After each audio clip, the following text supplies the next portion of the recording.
Sheriff's Office and the Martin County Sheriff's Office for their involvement today.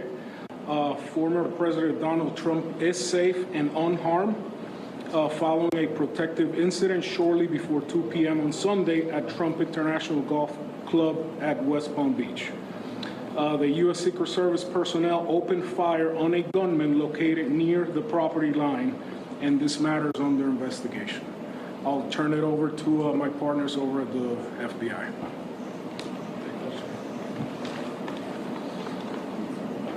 Good afternoon, everyone. My name is Jeffrey Veltri. I'm the special agent in charge of the FBI's Miami field office. The FBI has assumed the role as the lead federal law enforcement agency in the investigation of the incident that occurred earlier today at Trump International Golf Course here in West Palm Beach, Florida. We've deployed a number of resources, including investigative teams, crisis response team members, bomb technicians, and evidence response team members as well. What we need right now is for the public to avoid the area around the golf course. We will continue to support this investigation with the full resources of the FBI, alongside our partners with the United States Secret Service and the Palm Beach Sheriff's Office, as well as Martin County Sheriff's Office and state and local law enforcement. I would ask that if anyone has any information that may assist with this investigation, to contact our tip line at 1-800-CALL-FBI or at tips, that's TIPS, .FBI.gov. Thank you. David? Hi, I'm Dave Ehrenberg, State Attorney for Palm Beach County. I want to thank Sheriff Bradshaw and our partners at the local, state, and federal levels. I'm here because our prosecutors are currently working up warrants and a motion for pretrial detention for the suspect. In that way, he will be kept in custody. But our filing of these warrants and charges at the state level does not preclude federal charges that could be coming. But in the meantime, it looks like the warrants and the pretrial detention motion will happen first. And again, I want to thank the cooperation we've had with our federal partners and at the local level. And thank you all for being here today. Okay, we're going to make these pictures available to you. It'll show you a picture of the backpack and the rifle. And there's also a GoPro on the fence there where he was intent on filming what was going on. Even though we're going to have to secure a couple of areas around the golf course here, the public doesn't need to panic. We know that we got a post office, a library, and a school down the street. So we'll make it convenient for you to get to all the places you need to go, get your kids to school, get them over here to the post office or wherever else you need to go. It's safe. There's no more danger here, and we'll make it very convenient for you. So having said that, we're going to take a very limited amount of questions, and you can direct them to who you want to answer the question. Sure. Did this individual make any statements as he was being detained? No statement right now as far as his involvement in the incident, and there's further investigation to be completed. What was his demeanor?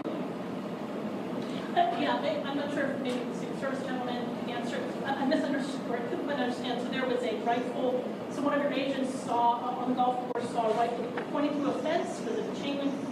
Okay, so he saw that, the agent. That is correct. Yes. And the president or the former president was on the course behind him. How close? It was 1 or 2 holes behind. Understood. That because the bubble moves through the golf course, so our agents will get there first, clear it. He noticed that the rifle was pointed out. Our agents engaged. We are not sure right now if the individual was able to take a shot at our agents, but for sure our agents were able to engage with the subject.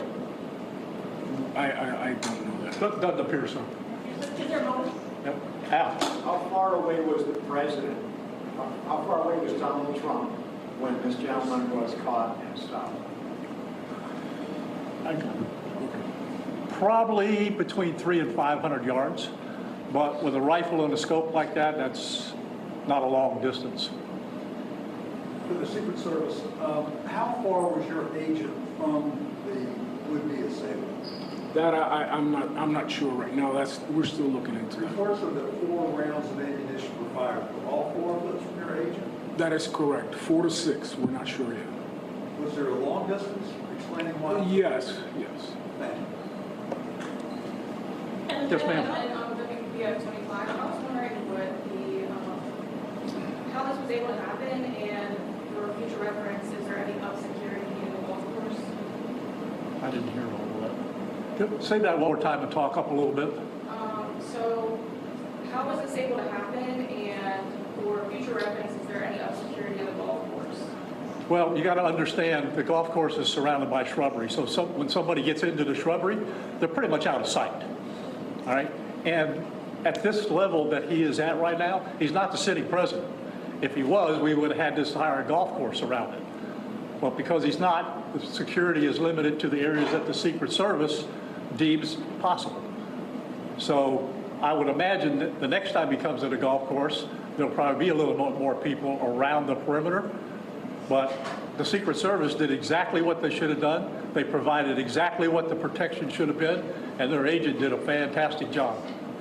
Which direction was the shrubbery where he was? North, south? I guess east, west, or south of the road? It's hard, the layout of the golf course, you've got 3 holes, 5, 6, and 7. All right? One of them runs parallel to Summit Boulevard. One of them runs parallel to Congress. And he was in an area in the shrubbery where he could see both holes.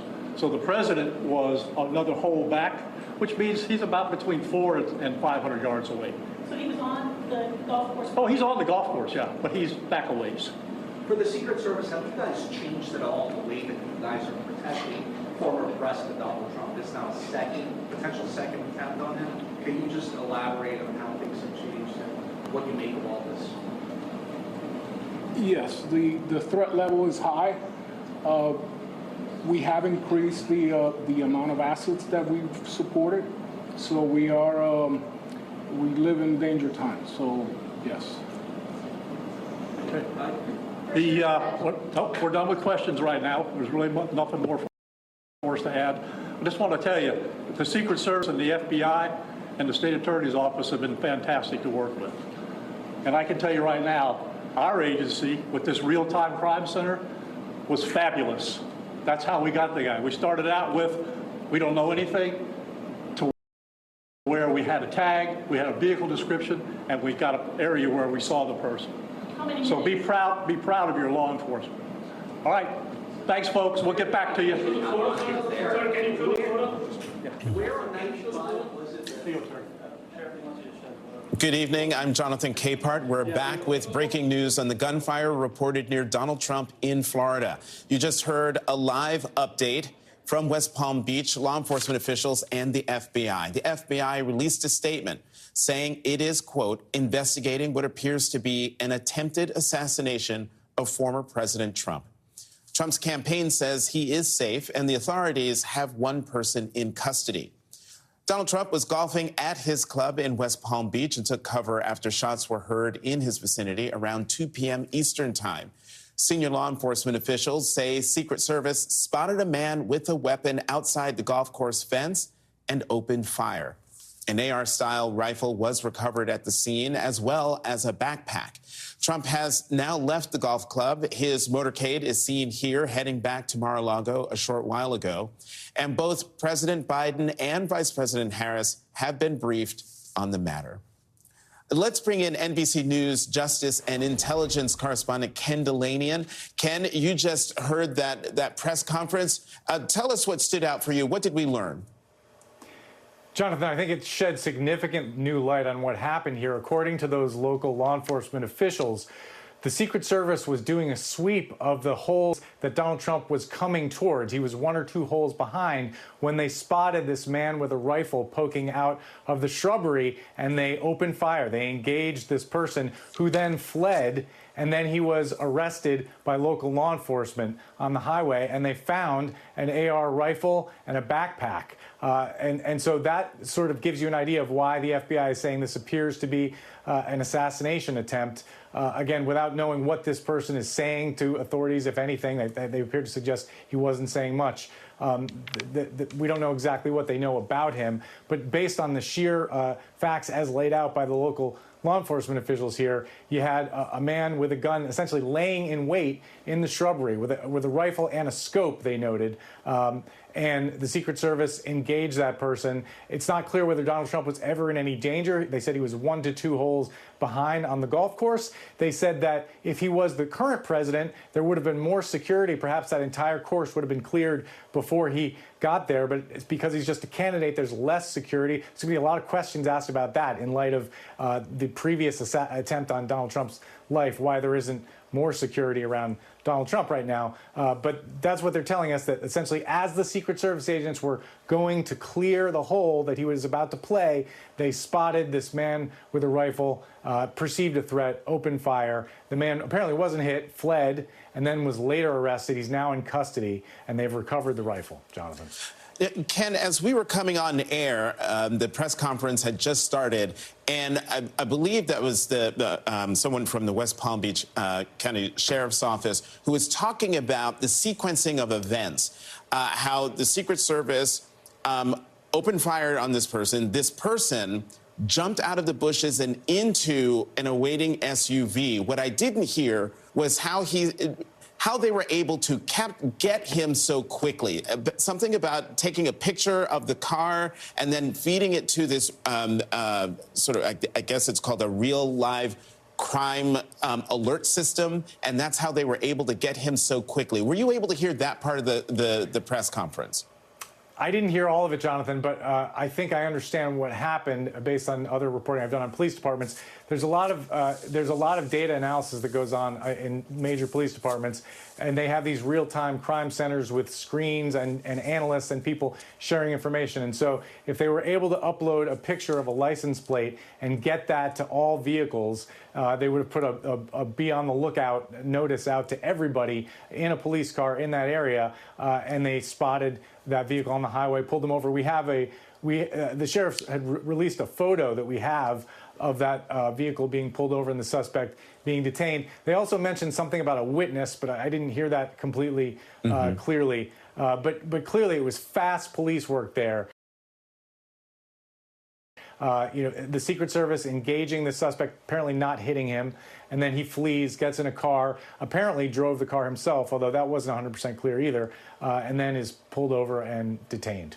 And as you're speaking, Ken, we are looking at pictures from the Martin County, well, we were looking at the Martin County Sheriff's Office, pictures of that SUV being detained there. We see it now there in sort of the center of that photo.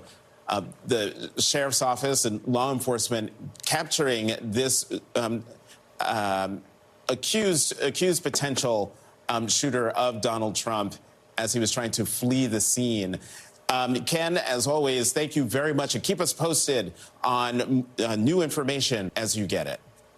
Let's bring in NBC White House correspondent Aaron Gilchrist. Aaron, I reported earlier that the president and vice president have been briefed. Bring us up to speed on where things are there at the White House.